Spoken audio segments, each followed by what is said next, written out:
By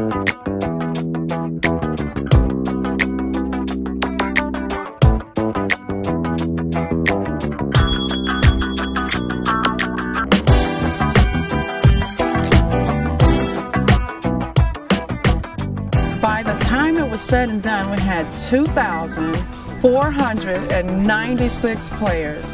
It meant everything to have that many people in the game. The Democrat Chronicle and RIT said, we want to do something together. We want to do an experiment that allows us to try new things, to bring the community together.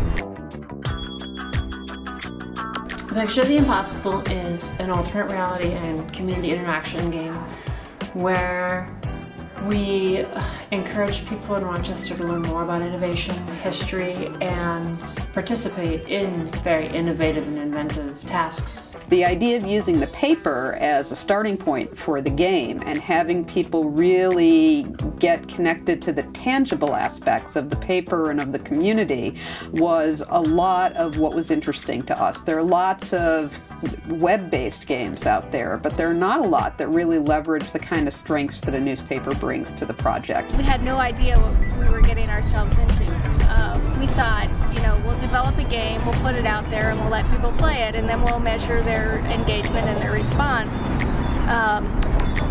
It turned out to be a lot more than that, partly because so many people in the community got on board and decided to participate.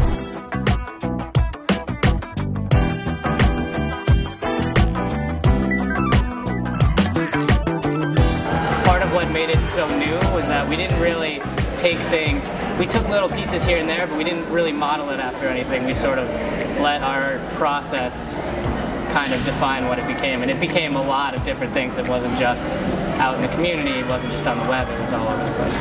To play the game, you could go online and just do puzzles. And every single day of the week there was a different puzzle. Additionally, the DNC provided puzzles through the newspaper. There were local challenges.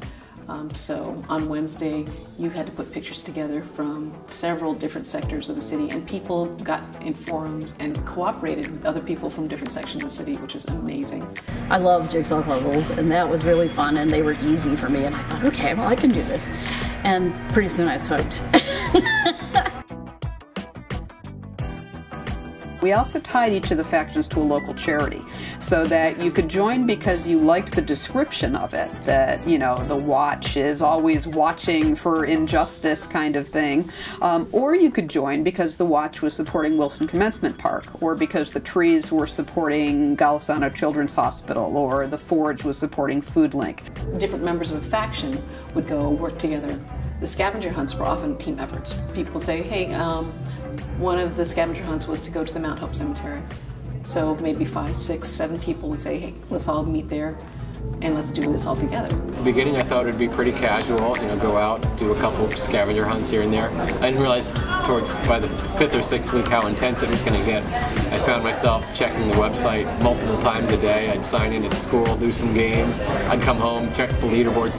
The response was immense. People were wildly excited.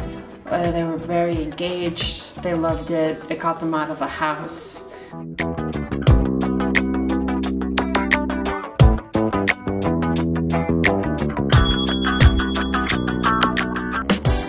We knew that it would help bring the community together because everybody was playing for the same cause. What we didn't know was that they would meet up with each other so often like they did, especially towards the end when the puzzles started to get a lot harder. At the end of 7 weeks, we had not had one instance of negativity or meanness in any of the forums. We hadn't had to moderate a single comment. That's pretty extraordinary that we built that kind of, not just a community, but a really positive, supportive, collaborative community. The average monthly unique visitor was on there 62 minutes, so more than an hour per unique visitor, monthly unique visitor. If you were the first one to finish the puzzles for that day, you'd be number one. So that always, I wanted to do the puzzles right at midnight when they became available. Unfortunately, I lost a lot of sleep doing that, but. You had to score in the top 150 of the contestants to get an invitation to the gala. Either that or win one of the big weekly prizes, which I didn't have a career of doing. It never in a million years occurred to us that there would be 14 people who would get every single point available in the game, which says a lot about the dedication of some of these players.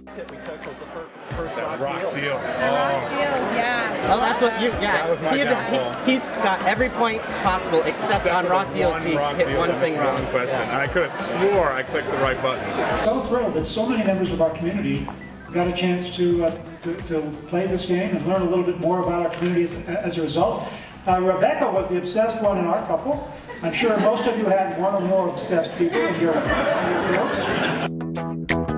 It was really cool to have some of my work actually out and playable by people, something that was real and not just for class, and interacting with the different users in the forum and solving problems for them, like if they had difficulty with the game or answering questions. It was just great. The headline in the November 1st edition of the Democrat and Chronicle summed it up for me. Anything's possible. That's how we ended it. Anything's possible.